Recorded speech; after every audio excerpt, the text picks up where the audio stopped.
time for our second hour to begin. We were looking at Joshua, the 4th chapter.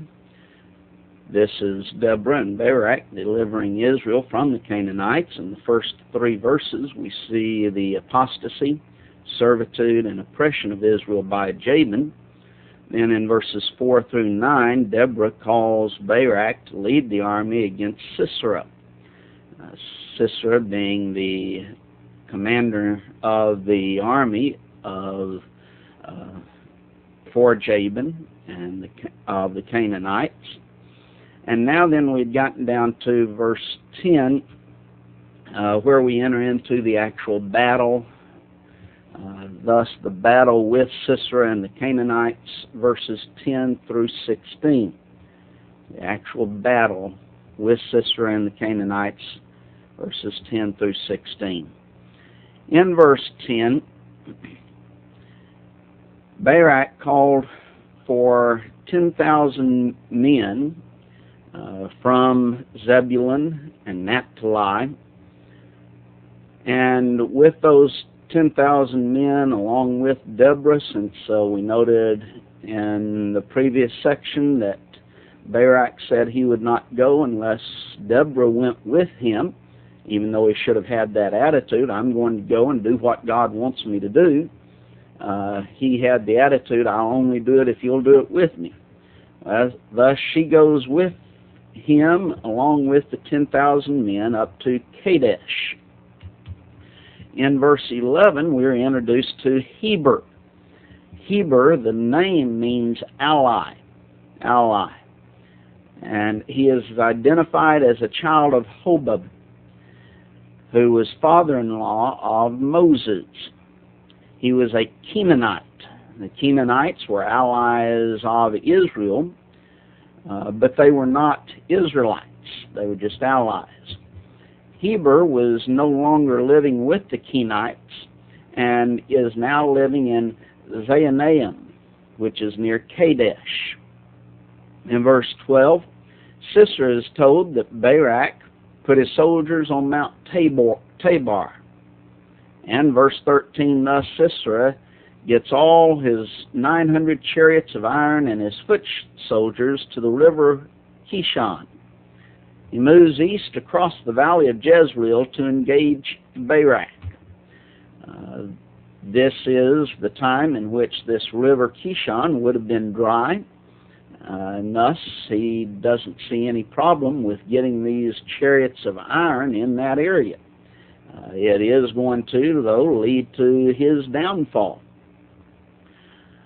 Verse 14, Deborah tells Barak to get up, for this is the day in which Jehovah has delivered Sisera into thine hand. So victory is ours, she is telling Barak. This is the day that God's going to deliver him into your hand. Deborah was one who was a great leader, as we've seen previously, or in last hour we saw that she was a great leader. But a great part of her greatness and leadership capabilities is that she relied and recognized a reliance upon God. God was the one delivering Sisera into their hand. It was not being done because we have superior weapons or we have superior numbers of soldiers. It's not being done by our own power and our own strength. In fact, if they had to rely upon that, no doubt they would have been defeated. If it was God was out of the picture and he had nothing, or he was not involved in this deliverance, Barak and the 10,000 soldiers that was with him, along with Deborah, would have been defeated by Sisera and the Canaanites. But God was involved in it. And Deborah recognized the involvement of God and says God's the one who's delivering Sisera into our hands. So Barak descends with his 10,000 soldiers to engage Sisera in the battle. In verse 15, Jehovah discomfited, which means to vex or confuse or destroy Sisera's army. So here's God's part in it. We're not at this point told how this is going to be done, but God was involved in that deliverance and in destroying the army. In chapter 5 and verse 4, and also again in verse 21 of chapter 5, it indicates that God caused the river to rise by a sudden storm, which caused the iron chariots to bog down in mud. Thus, that would have been seeing the providence of God in that, in taking this and using this rainstorm, which the river would have normally been dry, and using that to stop the chariots of iron, and thus allowing the Israelites to easily attack and destroy Sisera's army. The main battle seems to have taken place near Taanach, near the south central part of this valley, according to Judges 5 and verse 19. In verse 16 then, Barak pursues after Sisera's army, and he pursues all the way to Harosheth and kills all of them. So all of Sisera's army now is destroyed. And this would be, if what we see in chapter 5 is true, this would be an especially devastating defeat, because the Canaanites believed Baal controlled the storms and and that he rode upon the clouds. Constable notes along this line that instead of Baal striking his enemies as lightning, Barak, and again that means lightning, had struck the enemies of Yahweh. Yet it was really the Lord, verse 15, who overwhelmed Sisera and his forces. But there's that especially devastating defeat, because they expected Baal to control these things, and now then God is using that which they believed in a direct opposition to them and to destroy them. That's much like the plagues in Egypt, that each one of them dealt with one of the Egyptians' gods, and thus God, Jehovah, is showing that he is truly superior over these Egyptian gods or idols, and now then he's showing himself in this case more powerful than Baal, and that Baal is nothing in comparison to Jehovah. Now then, in verses 17 through verse 24, we have the death of Sisera himself. While in verse 16 we see the destruction of the army, that all of them are killed. Now then we're going to center upon the captain of the army, that is Sisera, and his death. He has escaped the execution. He's fled on foot. He flees east to the tent of Jael. And Jael, the name means mountain goat. Jael was the wife of Heber the Canaanite. During the occupation of the land by the Canaanites, Heber apparently had made peace with Jabin. Jabin was the ruling power at this time. And thus, in order to live there and remain alive, Heber had made peace. This peace, though, would be more of necessity than anything else. It's not so much that they were friends and that they wanted an association. It was out of necessity that Heber made this agreement. Some have suggested that it was not so much Heber, but Jael, and that Heber was friendly with Jabin, but that Jael was not, and she did this on her own.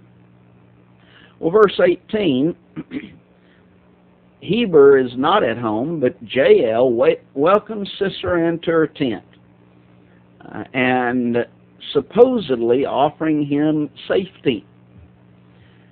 Sisera, who is fleeing from this devastating defeat and trying to escape the Israelite army, and he readily accepts Jael's invitation. He's tired, been running, so he lays down to rest. And it states that she covers him with a mantle or a rug or a blanket. That would be to give him protection and to hide him, so no one would see him in the tent. Verse 19, he requested some water to drink. And upon that, she gives him some milk and covers him up. The milk, and some have suggested that this is possibly buttermilk, would have been a better drink than simply water, and would have made Sisera think that she intended goodwill toward him. So a deceptive practice to make him comfortable, to have him relaxed so that she can carry out her plan in killing him. Verse 20, Sisera knew that since he was fleeing the Israelite army, they might come there. And they would ask about, is Sisera here? So he asked Jael to stand at the door and watch for him. And if anyone should ask about him, she was to deny that any man was there. Constable notes that note the vulnerability and dependence of Sisera in verse 19 and his blind self-confidence in verse 20. He thought he was safe and in control, but he was in mortal danger, about to die, and he did not even suspect it. Such is often the case with people, especially the enemies of God's people. Compare Proverbs 16 and verse 18. And he's right upon that. Here Sisera is, thinks he's safe, goes in, lays down to go to sleep, thinks he's in control by telling Jael, you stand at the door, if anyone comes, just deny that I'm here. And he doesn't even realize the danger that he's in, that she's planning on killing him, and that he is about to die. A lot of people today, and you consider the religious world today, they think they are safe and in control, and think especially of the ungodly doctrine of once saved, always saved. Once you're saved, you can live any way that you want to. It doesn't matter what you do, how you live, what sins you commit. Doesn't matter. You're still going to go to heaven. You're still safe. But yet, in reality, they are in eternal danger.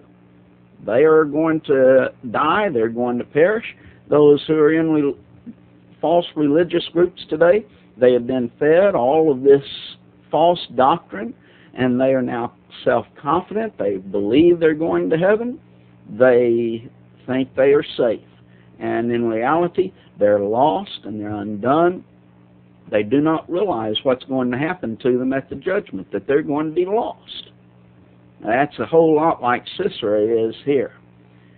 Thinks he's safe, thinks he's in control, and he's about to die. And die at the hand of that one whom he believes he is safe with. In verse 21, while he's sleeping, Jael took a hammer and a nail. The nail here is literally a tent pin. And then with the hammer drove the nail through his temples and literally nailing him to the ground. Kundal and Morris state that her dexterity with the tent peg, RSV, and hammer, or wooden mallet, is explained by the fact that the erection and taking down of tents was the work of a woman. Thus, she would have been good with a tent pin and a hammer or a mallet, and she would have been able to do this very capably and very ably because of the practice that she would have had in taking down and putting up tents. Apparently, Sisera died instantly. There's no delay or anything like that in his death. He immediately dies. In verse 22, now Barak is pursuing Sisera. As the war has taken place and he's now trying to mop up in this mop-up situation and get all of those who are running, and Sisera being the main one that they want to destroy, that they want to capture and put to death. Now, as he's coming close to Jael's tent, she invites him and the Israelites to come in and see Sisera. And when Barak comes in, he sees there's Sisera nailed to the ground dead. Verse 23, God subdued on that day Jabin the king of Canaan before the children of Israel. Again, God is the reason that Sisera and his army was defeated that day. Now, yes, others were involved in it. Deborah, Barak, the 10,000 soldiers that they had, Jael, all of these were involved in that defeat of Sisera and Jabin, but yet God is the reason for it. And we need to realize that we are workers together with God. 1 Corinthians 3 and verse 9, 2 Corinthians 6 and verse 1 and other passages show the cooperation that we are to have with God. But it is God who gets the credit, not us. We are the workers with Him, but He is the one. God, as it states there in 1 Corinthians 3, there's Apollos watered, or Paul planted, Apollos watered, God gave the increase. God is the one who gets the glory and the praise. And here the same thing. God's the reason that Sisera is dead. The result of that is that Jabin and his power, because they had destroyed Sisera and his army, Jabin's power is destroyed. Verse 24 suggests, though, that the fighting continued until Jabin was destroyed. Some have suggested that this might have taken several years to finish up.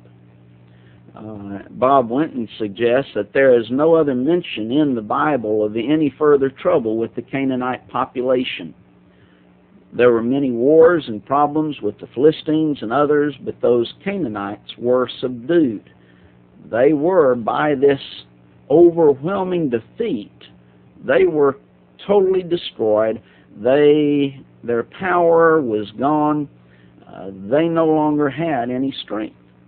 They are not mentioned in the Bible in the same way. And while we see the Philistines coming many times upon them, and there's continual fighting with the Philistines, there's continual fighting with other nations, yet you don't see that with the Canaanites, and that's because of the complete and total devastation that God wrought upon the Canaanites on this occasion.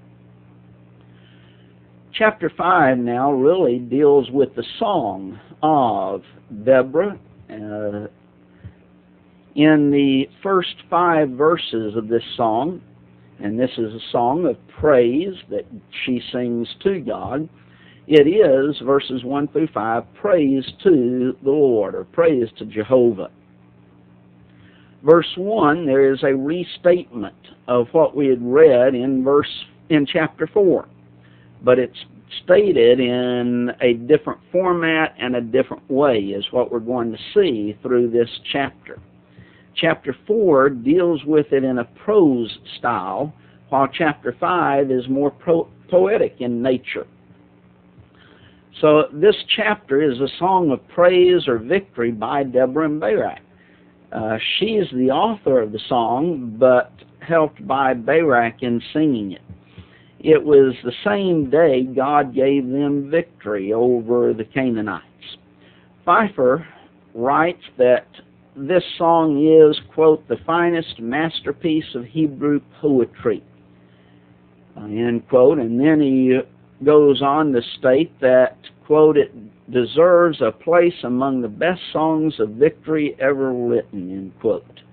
That's the beauty of this song. Again, chapter 5 is poetic in nature, and thus there are some aspects of difficulties with this, but recognize it is poetic and using figures to describe what has taken place. Verse 2, they recognize that God is the deliverer, and they offer God praise along that line. Praise to Him. Praise Jehovah for the avenging of Israel, when the people willingly offered themselves. Likewise, we need to thank God for our deliverance. Our deliverance is not a physical deliverance like Israel's was on this occasion, yet ours is a spiritual deliverance, a deliverance from sin. And we need to continually remember and be expressive of our thanks to God and praise God for that spiritual deliverance from sin.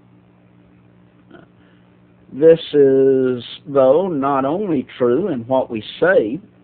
It's easy to say something, but there's a great difference between saying something and living it. Our lives must be thank living and praise living. We live in such a way as showing a thanksgiving to God, a praise to Him for deliverance from sin, salvation from sin, and the hope of an eternity with Him in heaven. We live in a way that will show thanksgiving and praise because of all that God has done for us in sending His Son to die upon the cross for us, in giving us all spiritual blessings in Christ, and the hope that we do have. So, yes, we say, we express thanks, and we express praise to Him, but we also show it by how we live. Notice that while the leaders were leading the Israelites, he says that the people willingly offered themselves. Here's a willingness or a voluntary nature of those individuals in following the leadership. Again, Constable writes that when God's people carry out their assigned responsibilities and cooperate, God grants success. Unfortunately, many good works flounder because the saints refuse to work together as God has gifted them. Cooperation is one of the major themes in this song. And while we might change the term gifted, because the idea of gifts in the New Testament certainly indicates many, usually miraculous powers, yet if we substituted the term abilities there, the abilities that we have and that God has given us, if we don't use those to work together as God has given us those abilities, then the work will flounder. The work will not be successful. We are to be, and again, we go back to that, workers together with God. Cooperation, one with another. A lot of times you have people who want to lead, but no one wants to follow. And if they can't lead, then they're not going to follow. They will, if they don't get their way, and if their leadership is not taken, then they'll run off and they'll hide. They will withdraw themselves from that work instead of working together with others. Now, yes, there needs to be good leadership, and we have seen that and do see that here in this occasion, but also with the other judges. There needs to be good leadership, but there has to be people who are willing to follow the leaders.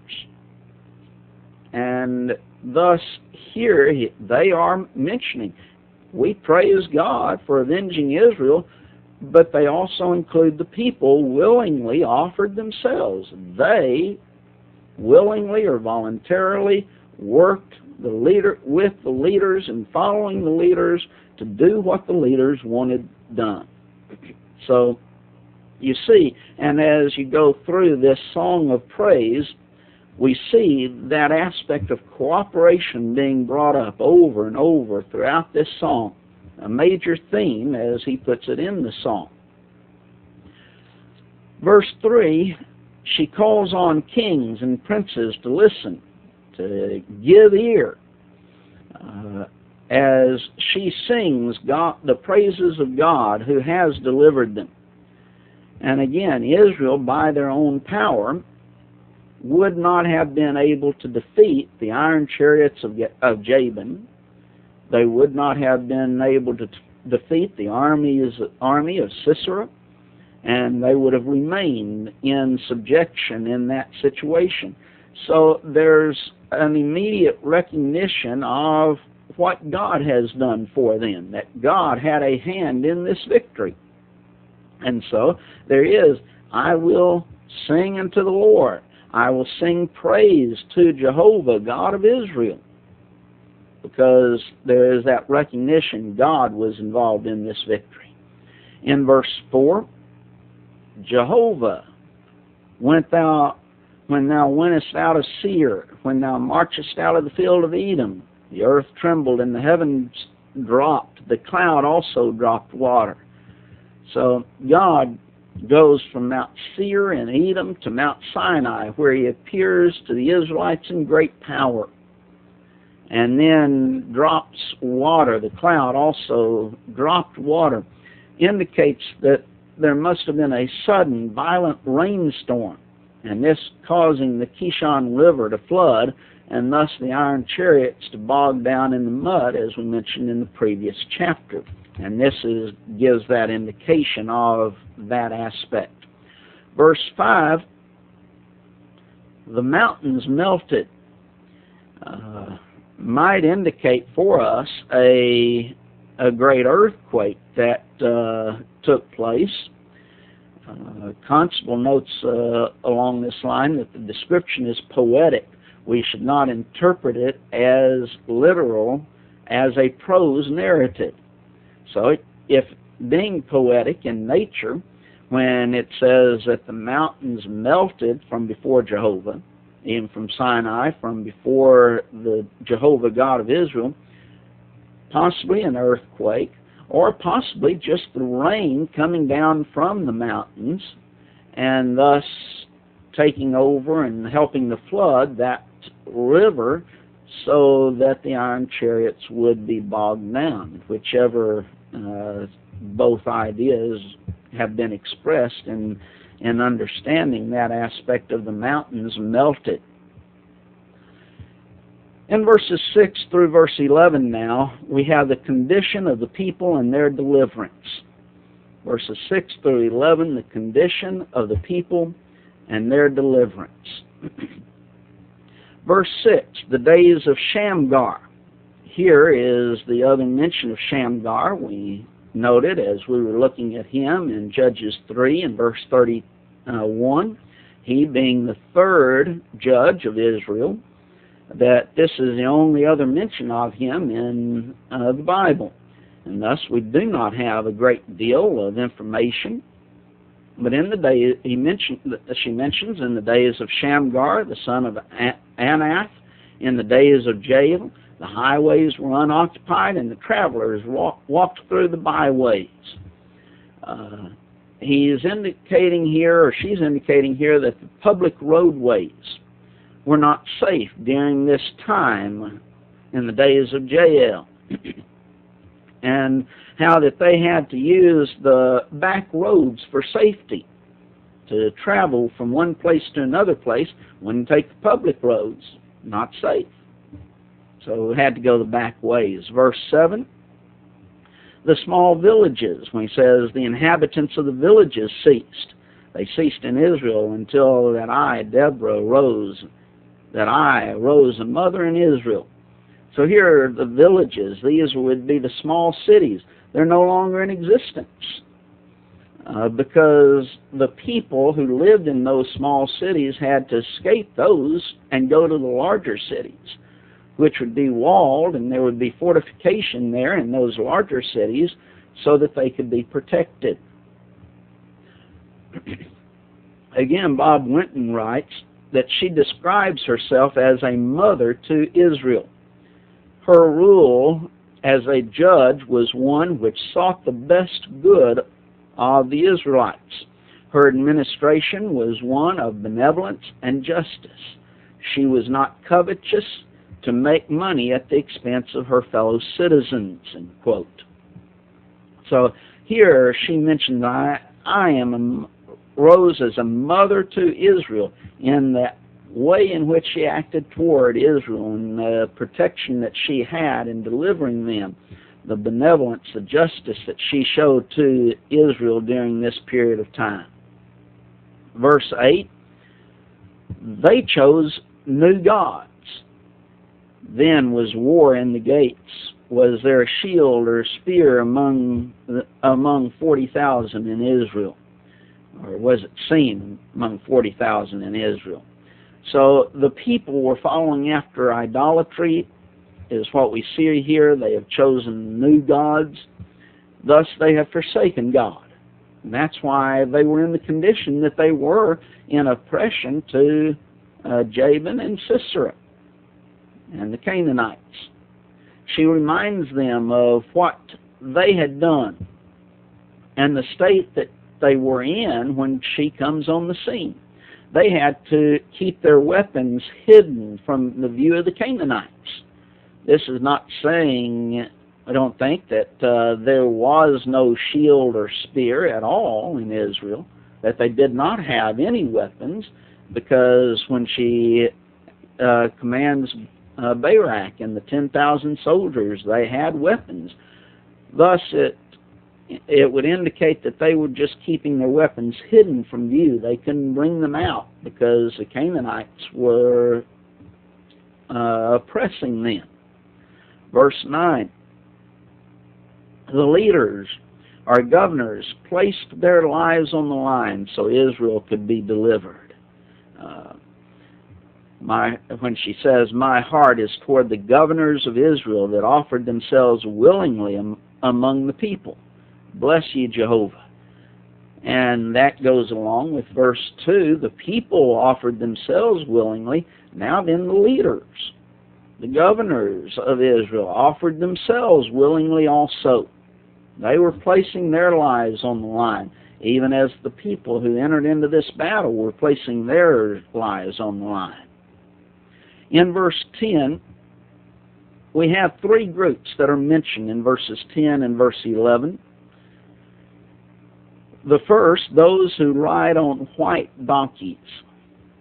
White donkeys were very rare and valuable. So only the rich and the upper class, the rulers of the people, would have these white donkeys. And thus, when she mentions those riding upon the white donkey, she is having reference to the rulers, probably, the upper class people. The second class of people that she mentions is ye that sit in judgment. Judgment is translated in the American Standard as carpets, and probably correctly so. That's what it has reference to. But it might refer to the local judges, that they, as they would sit in the gate to judge the people, they would be sitting on these carpets, these blankets. Or it simply might refer to the wealthy. Others have suggested that this idea, those who sit on carpets or sit on the carpets, that it has reference to those who stay at home during the fighting instead of those who went to the fight. But whatever it is, it still is a second class of people.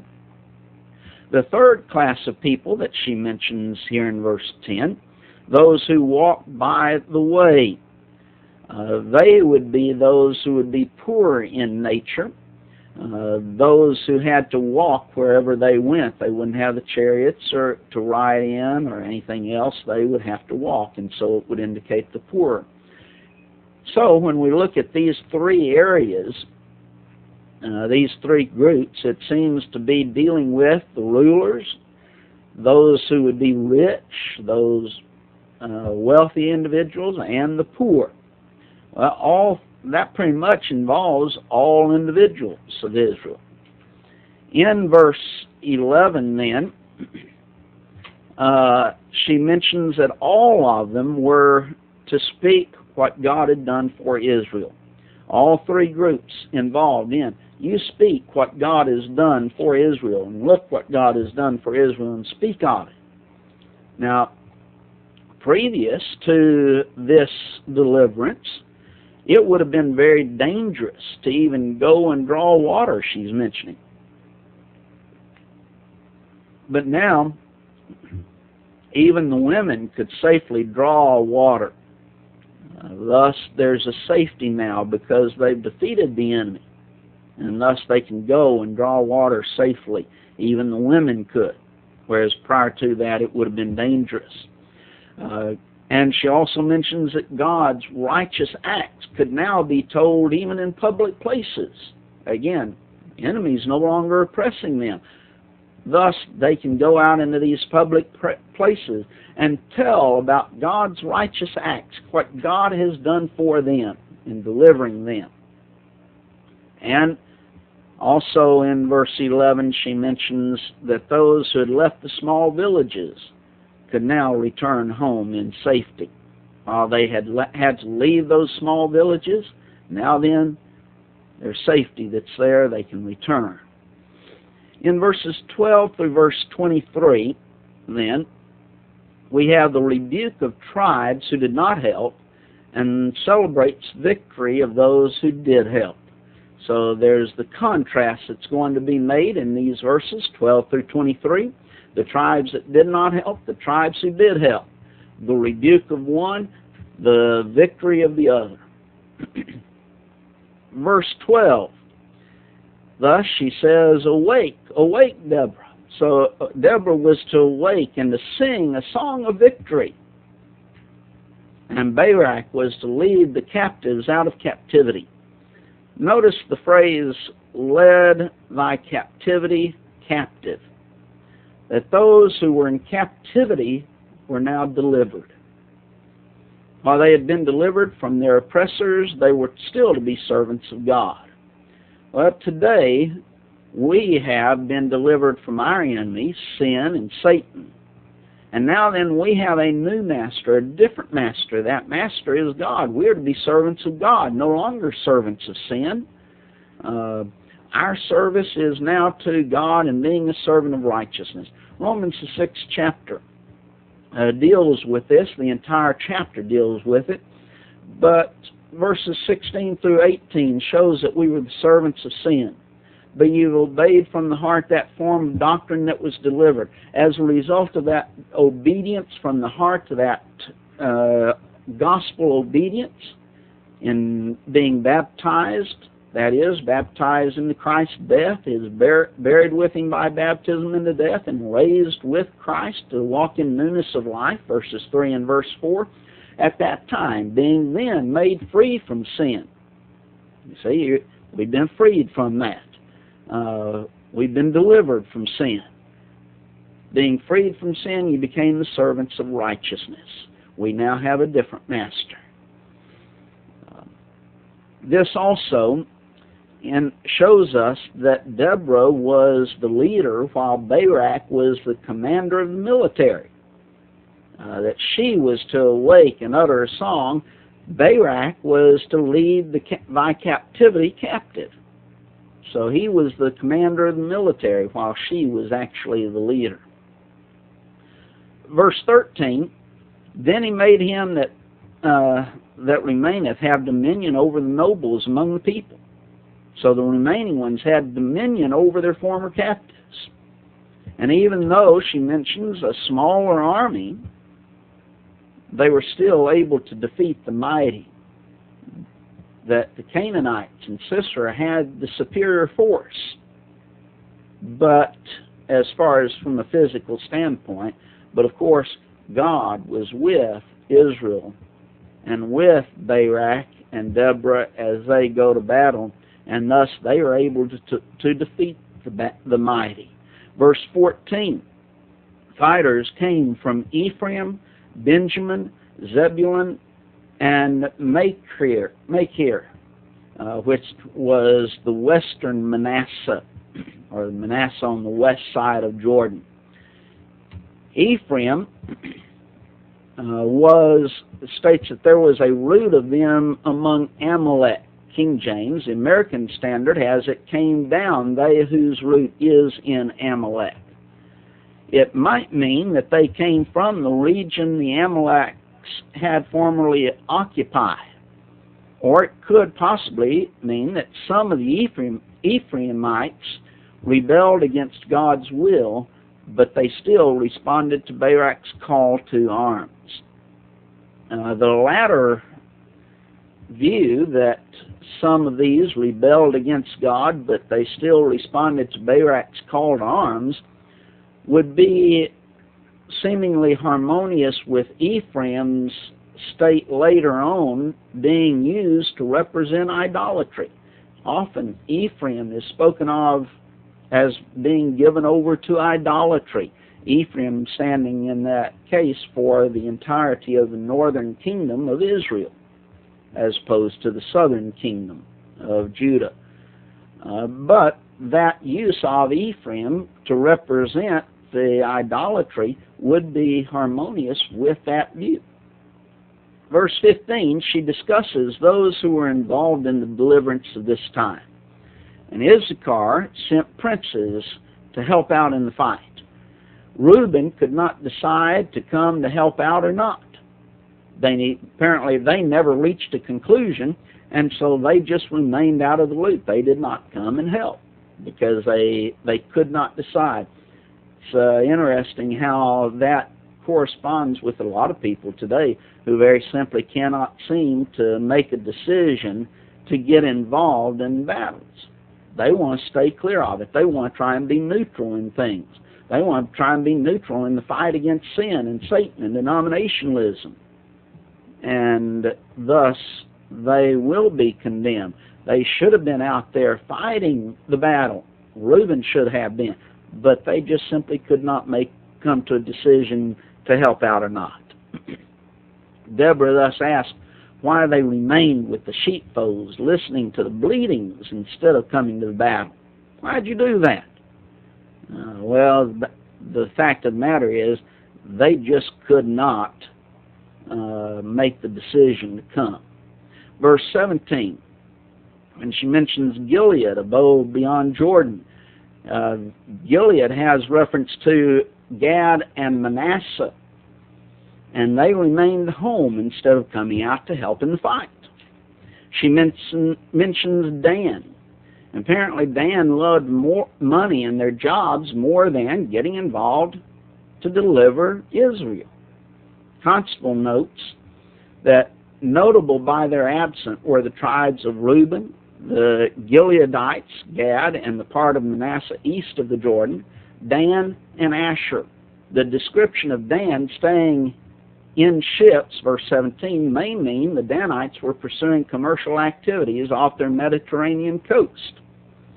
So here they were pursuing money, a love of money more than getting out and being involved in the deliverance that God was bringing for Israel, getting involved in the fight.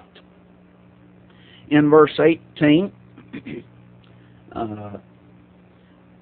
Zebulun and Naphtali, though, risked their lives, put their lives in jeopardy for the nation, and as a result they are being commended for their bravery.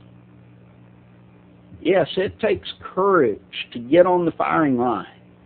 You're going to risk something, and these tribes had risked their own lives, physically speaking, for the nation and delivering the nation. But they're commended by God in this. God was pleased with them. A lot of people, they just don't want to get involved. They don't want to put their lives on the line. They don't want to stake anything. And today, many times, there's a problem. They don't.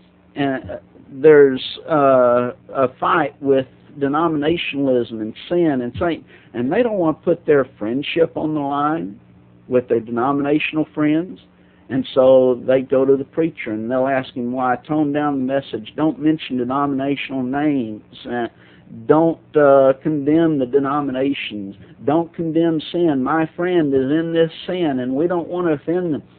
Talk about, yes, sin, but talk about those sins that they're not involved in. They don't want to risk anything. And as a result, they end up compromising the truth. Zebulun and Naphtali risked their lives. Verse 19, she mentions the kings came and fought. The kings are probably all the Canaanite kings here, and they must have come to help Jabin in the battle. She mentions Taanach, which was near Megiddo, which may have been in ruins at this time. They did not receive anything for their efforts. In other words, they lost the battle. And losing the battle, they're not going to receive anything for their efforts. Well, they lost. Thus, they took no gain of money. They lost the battle. Verse 20 and 21 indicates that God, again, was fighting for Israel with the rains that he sent and the floods that came and swept away the enemy. And in that, it was making it impossible for them to use their horses and their chariots effectively. They were bogged down in the mud as a result of the rainstorms that had come. And the indication here is that the stars in their courses fought against Sisera, that the floods came when the stars were not in the proper position, or that is, they did not come during the usual time of the year. The Kishon River was a wet weather river, and only certain times of the year would there be water there, and it would be dry the rest of the time. This time was a dry time. It was not a wet time. There should not have been any water there, and thus Jabin taking these iron chariots out there should have been no problem. But even in this dry period of time, there's a rainstorm that comes. Verse 22, Jabin's horses were overrun by the sudden rush of water and Israel's attack. Also, at this time, horses were not shod, and thus the rush over rocky terrain would split their hooves so that they could not effectively run, and they could not do what they would normally do, especially in a battle.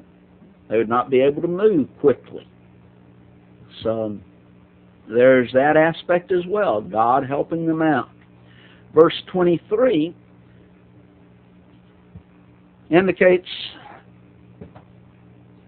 that some did not get involved in the deliverance from the oppressor. Meroz is mentioned specifically. Some have suggested that Meroz may refer to Merom, a village in Naphtali, which was west of Hazor, which was Hazor, the Canaanite stronghold. Why they did not, we really don't know for certain.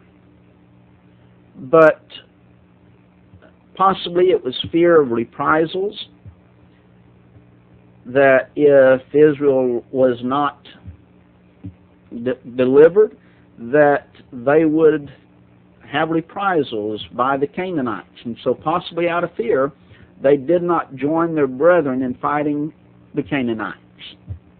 And she says, curse ye Meroz as a result. Curse ye bitterly the inhabitants thereof. When we fail to come to the help of the righteous, God is going to curse us. And Deborah is not the source of this curse to Meroz, but it's the angel of the Lord.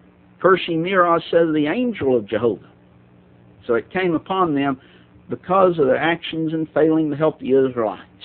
There's a lot of good lessons that we can learn from that, but it teaches us very clearly and strongly how that we need to get involved in the fight.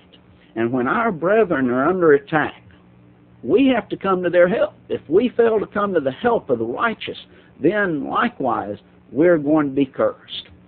Well, our time is up for today and for this hour. I hope that this study is profitable to you, and we will pick up at this point, Lord willing, next week.